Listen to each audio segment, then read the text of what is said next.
আজকে আমি শেখাবো খুব সহজেই পেপার দিয়ে বাড়িতে ফ্লাওয়ার্স কিভাবে বানাবে। আজকে আমি দু ধরনের ফ্লাওয়ার্স বানানো শেখাবো। প্রথম যে ফুলটা দেখাবো সেটা হলো টিউলিপ। এইভাবে বানালে এটা খুব ইজি হবে। বাচ্চাদের প্রজেক্ট বা গ্রিটিংস কার্ডেও এটা ইউজ করতে পারবে, বা কাউকে এইভাবে বানিয়েও গিফট করতে পারবে। এখানে প্রথমে 5 সেমি ইন্টু 21 সেমি এর একটা পেপার কাট করতে হবে। দেন সেটাকে 3টে ফোল্ড করতে হবে। করে এখানে আমি যে শেপ দিয়েছি সেই শেপে ফ্লাওয়ার্স ড্র করে কেটে নিতে হবে। দেন সবকটা পিসকে একের পর এক মাঝের লাইন বরাবর গ্লু দিয়ে জুড়ে নিতে হবে। তারপরে সেটাকে একটা গ্রিন কালারের পেপারে সরু করে কেটে নিয়ে গ্লু দিয়ে জুড়ে দিতে হবে। আমার কাছে গ্রিন কালারের পেপার ছিল না, তাই আমি ডার্মাকোয়ের প্যাকেট থেকে উপরের যে গ্রিন পাতলা যে লেয়ারটা থাকে সেটা কেটে নিয়ে ইউজ করেছি।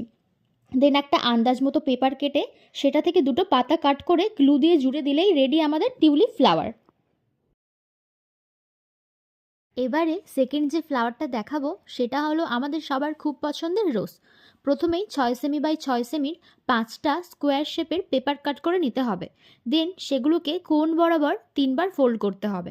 তারপর আমি এখানে যেভাবে ফুলের পাপড়ির শেপে ড্র করে কেটে নিয়েছি সেইভাবে 4টে পিস কেটে নিতে হবে, আর একটা পিস একটু বড় সাইজের কাটতে হবে।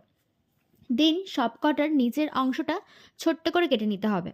তারপরে এগুলোকে খুললেই দেখতে পাবে সবকটা একটা ফ্লাওয়ারের শেপে এসেছে। এগুলোর মধ্যে যেটা সব থেকে বড় সেটাকে সাইড করে রেখে দেবে।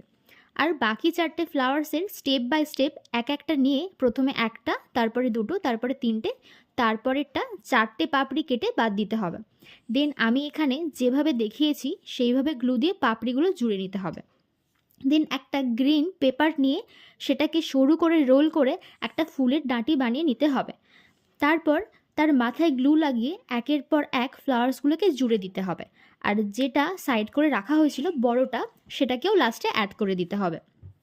তারপরে এই সেম মাপে 6 বাই 6 একটা গ্রিন পেপার থেকে এই একই প্রসেসে পাতা কেটে নিয়ে সেটাকে গ্লু দিয়ে জুড়ে দিলেই রেডি আমাদের রোজ ফ্লাওয়ার। আশা করি আমি তোমাদেরকে খুব ভালোভাবে এক্সপ্লেন করতে পেরেছি। আজ তাহলে টাটা।